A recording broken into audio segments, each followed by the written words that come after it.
The following is an interview and conversation with Tristan Heiner, a client of mine, an intelligent, deep-thinking and compassionate man, and a dear friend. With qualifications in the fields of law and education, as well as experience working in a startup company and starting his own private tutoring business, he is an educated and experienced professional and entrepreneur. Tristan is well-read, recently interested in both Western and Eastern philosophy, and of course, he is also currently deepening his health practices on his fitness journey. Prior to this current chapter, Tristan and I previously became mates through living at St. John's College at the University of Queensland in 2015. The years following, we'd catch up occasionally, where I would visit him and other mates in Brisbane. More recently, however, we caught up when we were both living at the Gold Coast at the start of 2023. After a quick workout and swim at the beach, we had a very interesting chat over coffee. Realising that our current paths shared similarity, we stayed in touch. In mid-2023, I quit my job and decided to work for myself full-time. Tristan supported my business and I helped kickstart the next leg of his fitness journey.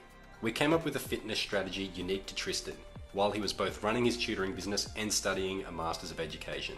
Tristan dropped 9.5 kilos in the first 3 months without impacting his personal or professional life. Being in our mid to late 20s, we both truly feel like we are in the rock and roll years of our lives. Resultantly, our conversations would regularly run over time because in addition to discussing health and fitness, we'd often chat about philosophy, business, travel, as well as other worldly topics. This interview almost didn't happen due to our busy schedules. We were both running short on sleep the night before and had commitments later in the day that we recorded this. We really were winging it.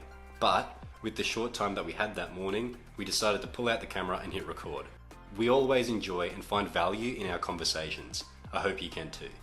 For more on Tristan's journey, other clients' journeys, and my services, follow the information in the description or go to fiturbanpro.com. Okay. Well, how are you? I'm well, mate. This is the first day of holidays for me. So How many days are you on holiday for? I don't know, around 70 because it's 10 weeks. So yeah, That's a lot of days. it's a lot of days. Yep. What?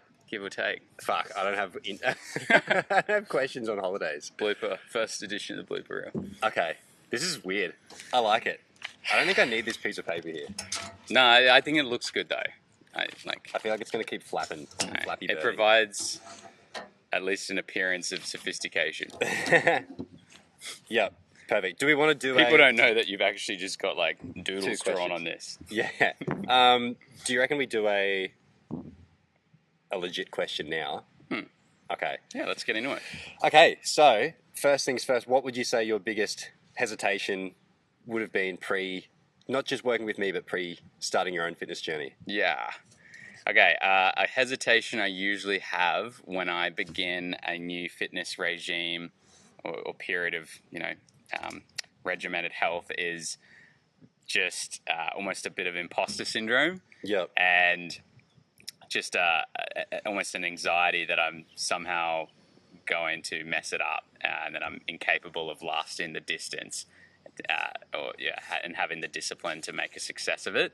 So, yeah, Where do you think that stems from, though? Oh, I'm not sure. Probably some limiting beliefs, maybe some perceptions I have about myself that are not necessarily helpful. And so that usually exists whenever I start a new regime. But then particularly when I had a coach or a personal trainer like yourself, it was amplified because I was like, oh, now there's not just me that I might be letting down. There's also going to be Guy who I'd be letting down. Yeah. So that was... Can't let me down? Yeah. But there was also a lot of excitement. But if there was anything negative, that would be what was negative. Yeah. Okay. Do you think that you had more hesitation because obviously you and I have done work together officially, fitness related, for a while now? Yeah. Which was harder, starting with you and me, starting to work? Or do you think just at the start of this year, starting your own fitness journey without me first? That's a good question. What were those challenges like? Different challenges, I suppose. When you're doing it solo, the challenges are I think accountability to yourself is the biggest challenge. But then when I started working with you, the biggest challenge I had was, I think, just making sure that our vision was really aligned. Yeah. Thanks, guys.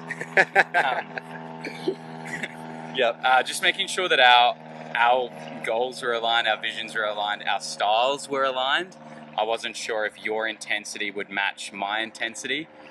Obviously, this is your career and it's your business, and so whereas for me, it's just one component of my life. So I was like, oh, is there going to be an asymmetry in the amount of intensity that we bring to this? Yeah, and so obviously this is something we spoke about just previous to starting this recording. Yeah. You and I have chatted at length about this, and you've actually made mention that this was something you wanted to chat about on this, how we've lined up our... In a weird way of saying, it's almost like the way we interface with each other has lined up and clicked very well, and we have a great line of communication. Yeah. Do you agree with I definitely that? agree with that. How would you describe it? I think, yeah, I totally agree with that. I think It's like our APIs line up. Yeah, no, we're very compatible in terms of how we attack issues and how we, well, not just in our kind of diagnosis of the problems, but then in how we intend to troubleshoot those problems as they arise throughout the program.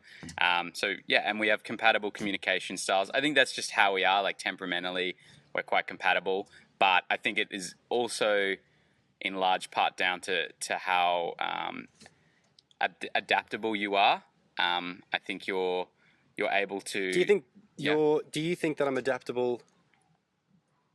And not to just gas me up all you want. I love that. But do you find what's something that highlights to you that I have adaptability? Because you could just say that I'm adaptable, but you and I have the same style, and therefore there's no proof that I'm adaptable to a different style. Why would you say that there's adaptability in what I do with the way we communicate?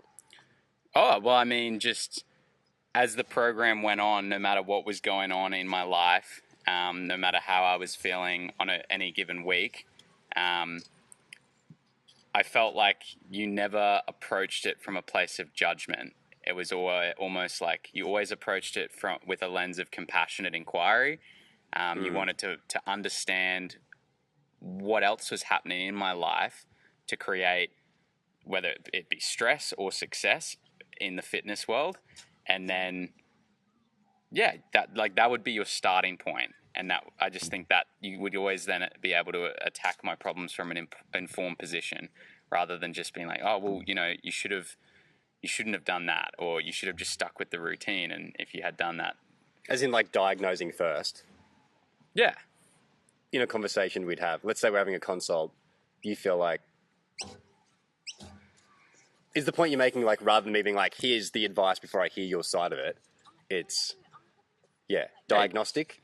Yeah. In a way. If you want to call it that, sure, yeah. You just always want to make sure that you gathered as much context as possible before you then voiced your opinion. Yeah. Okay. I think that's important in a personal trainer and coach. I don't know. I also just quickly realized that I could confide in you what was going on elsewhere in my life, which would explain either a downturn in fitness results, or even like a surprising and pleasant upturn. Like I had no qualms like divulging personal details really about like my emotional life or my professional life, which produced those results in the fitness domain. There was a comfortability there, which I think is really, really important. We built up a good rapport quite quickly, and I think that's because you never approached, as I said, from a place of judgment. You always just wanted to know what's going on in your life, how can I help, and you would often just ask, like, what can I do to make this part or this journey easier for you? Like, that's just so refreshing. It was like, because in life, I mean, problems come in, and it's rare to find people who are just constantly like wanting to solve problems. Usually people just dump more problems on you.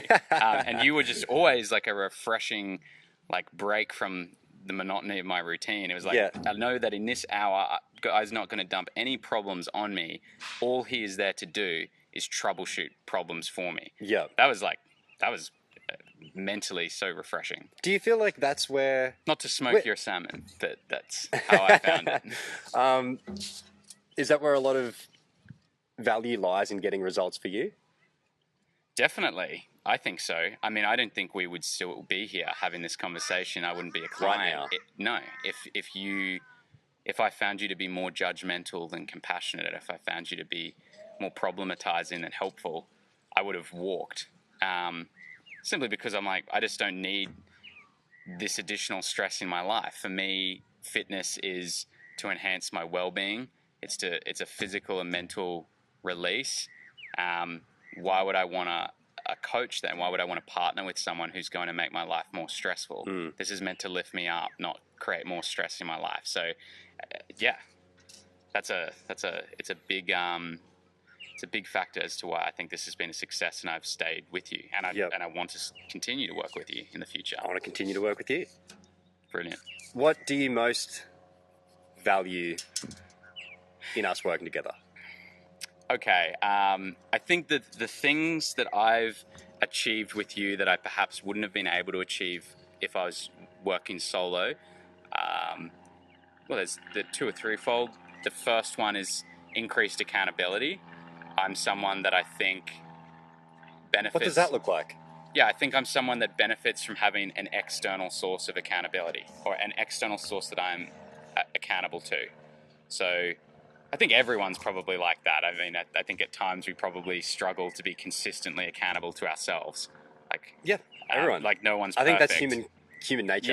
Yeah. So just bringing in, because I'm accountable to myself with many other things. But sometimes when you've got 7 or 8 plates, you're kind of trying to swirl around. Not sure if I've kind of butchered that analogy, but I think I get the point. People know what I'm trying to say. Is at some point there's 1 or 2 that you might just need some help with, and bringing you in to help me with the fitness has been great. So I've been accountable to you when that motivation's been waning. It's not necessarily what gets me out of bed and into the gym or the cardio is not necessarily I'm doing this for myself. For the most part it is, but at times it's like I'm doing this for Guy, or I'm doing this so that I can have that conversation with Guy on a Thursday afternoon and not have my tail between my legs. That's a healthy amount of increased accountability. It was never tyrannical, but it was like, that's good that I've got an additional pressure coming. Do you feel like it's mutually beneficial in the sense that, let's say you came with your tail between your legs? Yeah. And there were the times when I did, for sure, when I was like, I've been a bit naughty this week. I'm not looking forward to this call with a Guy. Why would you not look forward to it? Well, because I know that I haven't stuck to the regime as with the strictness that I, should have. Yeah. So, what? I'd had a blowout, say, skipped cardio sessions or a few gym sessions, or again, there was a time in September break, like I'd just come off term 3, which is a notoriously busy term for like teachers and in schools, and I need a break from everything. And I went up to my mum's and I was like, so I haven't done anything for a week. I've been a bit cheeky with the eating because, I'm at my mum's. And that's like an example of when I wasn't looking forward to talking to you. But again, what would those talks end up looking like when you're not looking forward to it? Or what do I imagine them looking like? What do they end up? How does a call like that normally go for you, from your perspective? Because I know how they go from my perspective. Yeah. Well, this is like... And as a comment, I would say for me, from my perspective, they are really valuable talks because it's the complete opposite of tyranny, judgment, and... Definitely. I think... I never want to come from that area. I would say it's very, as you described earlier, I very much try to come from an area of compassion and understanding, and I try to, based off the person I'm working with, either if it's I need to hear them out, they need to talk, whatever it is, when you build a relationship with someone, you can pick up on what they need in that given point in time, and then it's like, cool, how can we unpack this and move forward with this and actually turn the bad into the good? So, what does it look like for you? I totally agree, and that was my experience as well. That's that's how the conversation went. Yeah. But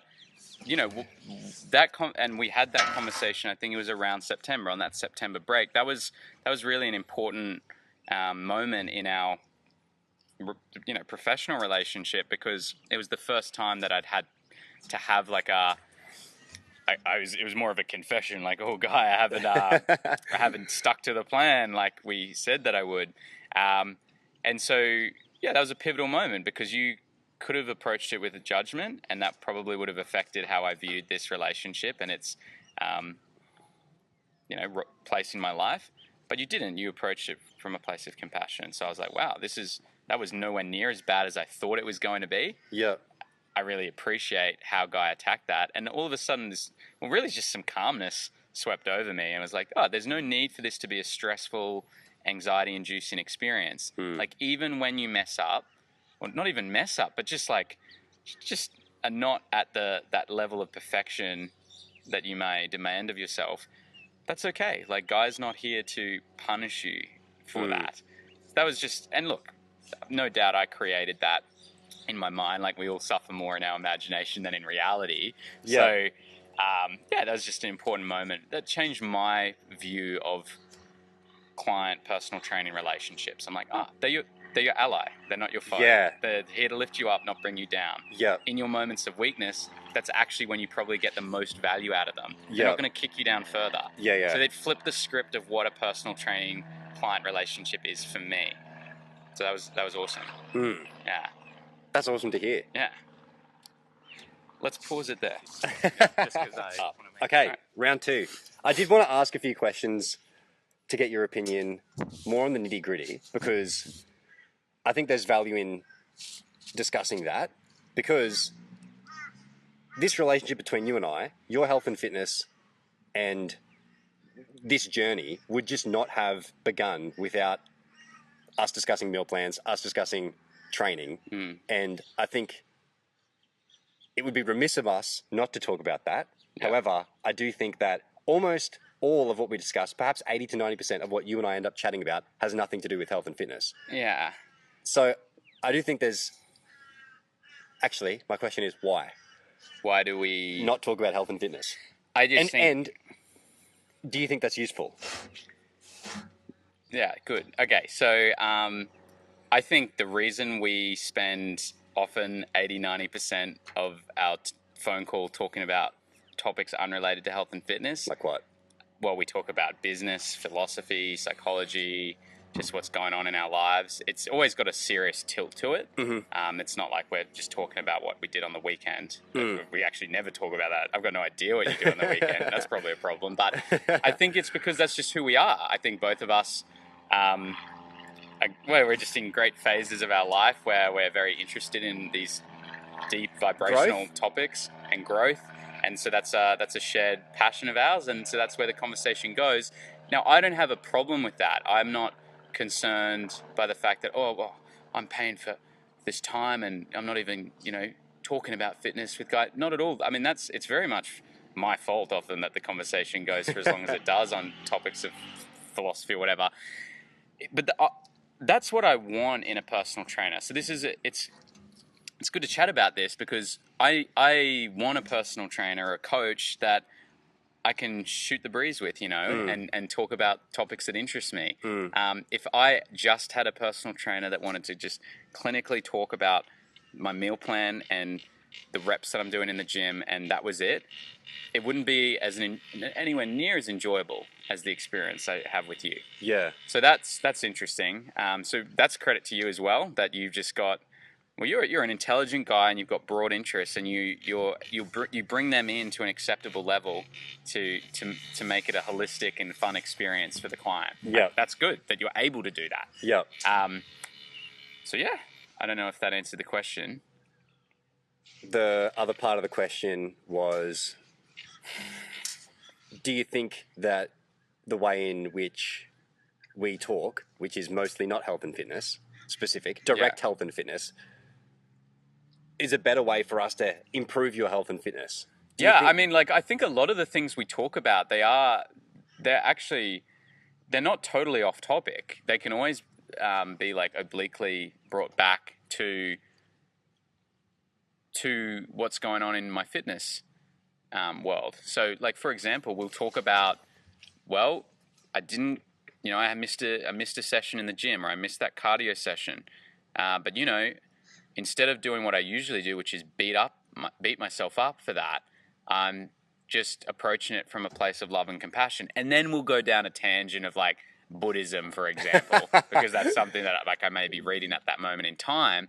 But that's relevant to the fitness, because the concepts we're discussing there about approaching yourself with love and kindness, and smothering your mistakes with like kind of love and acceptance rather than self-flagellation, that's relevant to the fitness world, if that makes sense. 100% so makes sense. it's actually on topic in many ways. That was my intent of that question, because I wanted to. I saw where you're going with it. Because I think for you and I, and you can comment on this, this is a statement more than a question.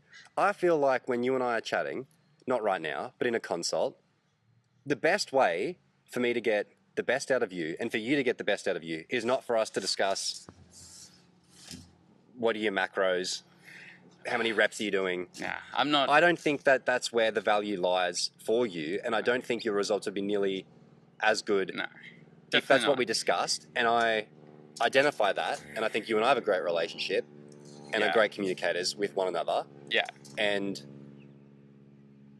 I think that's the best angle for us to. I think that's the best way for us to unpack any bottlenecks that you have, to then for you to go forward and conquer. I totally agree. I mean, you said it all there. But just to add on what was already a perfect explanation, I would just say, like, for one client, talking about macros and reps may be really beneficial to them. I'm sure that would be beneficial for some people. But for me, I don't care. Like, it's going to bore me. That's not what I want out of our Thursday conversation. Do you feel like you get enough of that, though? Yeah, for sure. I mean, definitely. I mean, like, we do talk about reps, and like we've got to, you've given me a program, and we talk about nutrition to an extent. Of course we have to. That's the product. Like, it's already there. I don't want to get into the minutiae of it. I just accept that, yes, this has the right macros and micros. Like, I trust that it does. Yeah. I trust that you're putting the right fuel in me. And I trust that the fitness regime you've set is going to craft maybe the physique that I aspire to have. Yeah. It's like there. I don't need to scrutinize it. We don't need to chat about it. Now I want to just talk about the process. Yeah. Where am I succeeding? Where am I failing? And let's then bring in a bunch of juicy psychology and philosophical undertones and have a bit of fun with the process. Yeah. That's what I want. Yeah. Yeah, and I just want it to be like anything, just have a bit of fun with it, know, and if we were just talking about, well, did you hit a PB, and why did you only do 6 reps, or how did you feel about that set, and like, did you know that these are the amount of macros you're ingesting? I don't care. That's not fun for me. I don't want to talk about that. Yeah. I want to talk about other stuff. Yeah. Yeah. So It's great. That's good. I'm glad. I think, I really like what we've fostered and continue to foster. And I think that on that point as well, we wouldn't, and probably coming back to the previous question, we wouldn't have been able to have a chat that is like that or this, in the sense that it's far more indirect and not the macros and micros. I don't think we'd be able to get there without initially having that, because that's where we start off. Yeah. That's where everyone starts off. Yeah. So you need that. But I guess the point, this is my belief, and I'm interested to hear your belief about this, and my philosophy around it is, this is very much the first door, or you open, that's the first step to really start on one's, let's say, journey. And you kind of need the plan and a goal, let's say, losing weight, and I need a nutrition and training program to be able to start. And then it's like, cool, that is purely the foundational level of, how am I going to adhere to this on a regular basis? Why am I doing this? Yes. What's going to keep me going when it is hard? Yeah. Because it's very much not, you come to me because you want to get fit. I give you a plan and then nail you on whether you're doing really well or not. because I don't think that's where the value lies. The value lies in the betterment of your life Yeah. and losing body fat, building muscle, getting Yeah. fit and healthy, Yeah. personal growth. And I think you need the foundation of a meal plan and training to get there. But I personally believe for you and for a lot of people that that's purely the foundational level. And then you stack all the other things on top. Definitely. I mean, habit stacking. That's right. Yeah, when we talk about that, but yeah, like it's not. There's plenty of on-topic, directly relevant education in the initial phases of the journey. You know, it's not like you come in and straight away our discovery call or our second, third call. It's just like, hey, Tristan, you know, like, can we just talk about this book that I've read? And I'm like, what is this? This is a little unprofessional. It's actually, your starting point is it's highly professional. We get into the nuts and bolts. We craft a good meal plan. We craft a good fitness regime in accordance with agreed upon goals. Like, you kind of get all the nitty gritty necessary stuff done in that first initiation phase. It might be the first few weeks. Yeah. And maybe even into week 3, 4, 5, 6 as you iron out the kinks. Yeah. But then once we've got we literally went through that process. We went through the really nitty gritty stuff, and then there was about 3, 4 weeks where we had to iron out some kinks, make some tweaks and changes. Yeah. But once we got like a plan and a routine that we both were happy with, then that's when we started to drift off topic and have a bit more fun. And I'm so glad that that's where we went, because I just don't know if I could do nitty gritty, just clinical conversations about only fitness every single week for months on end. I couldn't do that. That would bore me. And that's why I'm glad that we have the relationship we do. Yeah. Amazing. I'm kind of stumped for questions. Yeah. Well, let's finish up with your biggest realization from that initial phase. Let's say the first 6 weeks, and any time in that first 6 weeks that you feel like there was big pivotal changes. So any realization I had in the first 6 weeks. From then, which I'd classify as that initial. Okay. We're just getting started. Yeah. What are your thoughts, beliefs, goals at then, and what are the big changes from then to where you're at now? Okay. So basically, in that first, we're starting. Yeah. Well, my goals are really the same, which is good. So the goals I had in those first 6 weeks are more or less the goals that I still have now. Well, they're obviously just extensions of the goals. Some of the goals we've hit, but yeah. And then, in terms of, the biggest realization I've had internally, and the difference in mindset between those first 6 weeks and now, is that I've just realized that this whole process can be a lot more fun and more relaxed. It can be very fun and relaxed. Yeah. You know, and we discussed that earlier, where there was really that pivotal moment where when I started to not meet the targets on a particular week, and I was like, oh my goodness, it may all come crumbling down now. I've disappointed Guy, I've let myself down. How Guy reacts to this could make or break where we go. And it was just all good in the hood. Yeah. And yeah, that was a very calm. Do you think that kept us rolling along? Yes, as I said, I think I didn't think about this at the time, but in hindsight, I look back and I think if you had approached that difficult week or two that I had differently, and if you'd approached it negatively or with more judgment, I think it would have been fatal to our relationship. Not personally, but professionally. I think I just would have been like, I don't need this stress. I'm just going to go solo. But I realized that you can just help me get out of that little rut. That's good. So yeah, that would be the key realization I had, that the whole process can be a lot more fun and relaxing than one may think. Lovely working with you. I'm so stoked for your holiday. Yeah, mate. Pleasure. No, thanks for everything you've done. So many more good things to come. Yeah. It's very much part one, more to cook. More to cook. And I look forward to 2024. I mean, already got my goals, and we've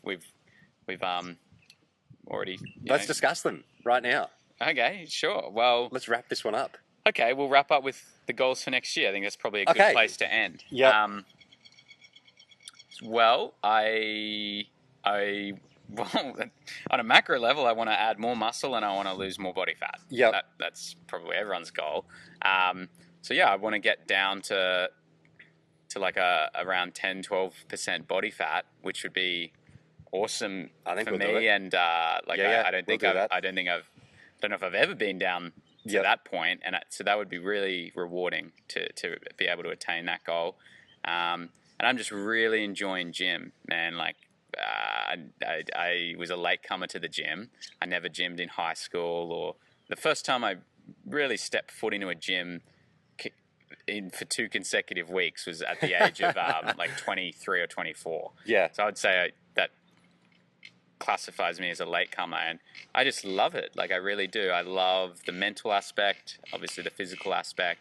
I love the camaraderie, the socializing, that occurs within the gym. So yeah, I want to hit PBs on pretty much everything throughout next year. So yeah, that's the gym. That's the body fat goal, and then I've booked in a triathlon, my first triathlon. On March 10th in Mooloolaba. So that's going to be a cool goal to kick. I don't have any aggressive goals with that. It's more just rocking up and doing that's enough for me. Yeah. That'll be cool. And then a few other things maybe later on in the year. But I'm excited by next year's. So am I. Yeah. Amazing, mate. Cool. I love what you're doing. I love where we're at and where we're headed. Yeah. And I think there's more good things to come. Thanks, mate. I couldn't do it without you. Let's keep it going. Very. Woo! That's a wrap. How good.